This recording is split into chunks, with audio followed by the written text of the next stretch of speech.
હાલો મિત્રો, દેશી લાઈફ મોટોબરમાં આપનું સ્વાગત છે. અને અમિતભાઈ એમ કહેતા હતા કે બંબોઈ જોવા જડે ને ભાઈચારી માણસ કહેવાય. તો અમિતભાઈ, આપણે પહેલાં જેસીબી આખતા ન્યા જોવા મળતી, તે પછી ધીરે ધીરે હેઠાવમાં મળી, તે પછી એક દી રસ્તામાં જોવા મળી, અને આજે આપણા ગોડાઉન સુધી પૂગી ગઈ.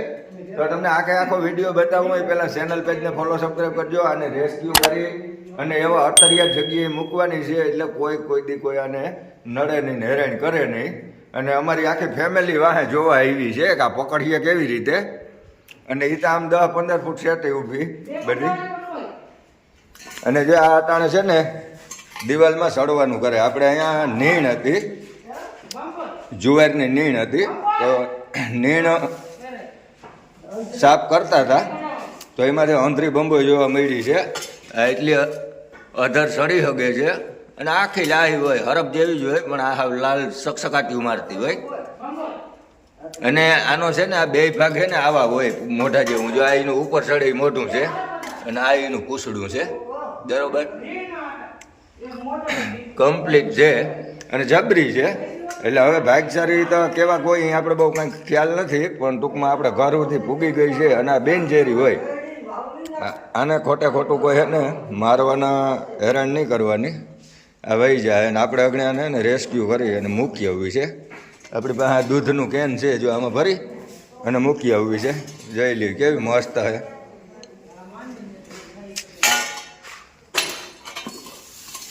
હા, જો આ બધું છે ને આપણે પહેલાં સાફ કરી લઈએ. કમકમાટી આવ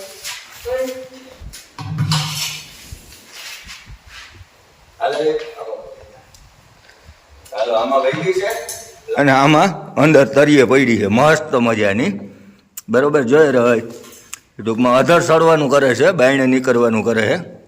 હવે એટલે પલેથી બાયણે નહીં નીકળે. અને આને આપણે છે ને ઢાંકી દીધું છે અમિતભાઈને કહુંથી. અને હવે છે ને આને આપણે ટૂંકમાં ગાડી લઈ અને આમ બહુ પલ્લામાંથી મૂકી આવી. હા, આપણે જે ફોરેસ્ટ છે ને સરકારી ફોરેસ્ટ ત્યાં મૂકી આવીએ, એટલે આને કોઈ દી નડે જ નહીં. આ ફોરેસ્ટ છે ને એ એરિયામાં પશુપાલન અમારે જાતું નથી, એવો એરિયો છે. તો ત્યાં આપણે મૂકી આવીએ. તો હજી ત્યાં છોડવું એ તમને બતાવું. અમિતભાઈ, આપણે હરફ પકડવાનો ધંધો કરતા નથી, પણ એમ થાય કે જેટલા જીવ બસે ને એટલા બસાવીએ. અને તમારા માર્ગદર્શન હેઠળ આપણે આ કામ કરીએ છીએ કે ભાઈ આને કઈ રીતે પકડવા. અને આ તો બિનઝેરી છે ને આ કંઈ ભાગે નહીં, અપસેટ એવું થાય નહીં, કે આ કોઈ ઉપર એટેક ના કરે. આનો સ્પેશિયલ ખોરાક પીળી ધૂળ હોય ને, લાલ કલરની જે પીળી એકદમ રફુડી, એ ધૂળમાં છે ને આ વધારે જોવા મળે. હવે આપણી પાછળ દેખાય ને બધો ફોરેસ્ટ એરિયો છે, પ્યોર જંગલ છે. અહીંયા લગભગ નથી કોઈ માણસ આવતું કે નથી કોઈ ઢોર આવતું, હાવ સુનસાન જગ્યા છે. પણ એથી આપણે બેસ્ટ પસંદ કર્યું આ તળાવની પાર છે, આખી લાલ ધૂળની છે, એટલે એ આમાં વહી જાય. અને અત્યારે છે ને એ આમાં મસ્ત મજાની પડી છે. હવે આપણે આને છે ને ટૂંકમાં બહાર કાઢીએ. હવે જો આ કમ્પ્લીટ થઈ ગઈ છે અને આવે છે, એમ કે હાવ દોડી નથી શકતી એવું નથી, બરોબર જાય છે. જો હવે એની રીતે રસ્તો બનાવી લે. અને આ બે મોટારી બંબોઈ કોઈ જોઈને આવ્યો હોય તો જોઈ લ્યો. અને આપણે લગભગ હાથમી બંબોઈ છે આડી આવી. આ જંગલમાં એની રીતે વહી જાય. અહીંયા આવડું આ તળાવની પાડ છે લાલ કલરની, સામે એવડું મોટું જંગલ છે ફોરેસ્ટનું, એટલે આ ફોરેસ્ટનું જ છે. એટલે આ એની રીતે વહી જાય ને એ તમને બતાવું. તો મિત્રો, આ હોય આ બંબોઈ કહેવાય. આને કોઈ મારતા નહીં, બિનઝેરી હોય બિલકુલ. અને આ એવડી બધી અપસેટ થતી નથી, નિરાયતે જેનો શાંત સ્વભાવ હોય. અને મોઢું અને પૂંછડું બે એક જ પ્રકારનું હોય, એટલે આપણે એમ થાય કે આ બે મોઢારી છે, પણ ખરેખર એક મોઢારી જ હોય.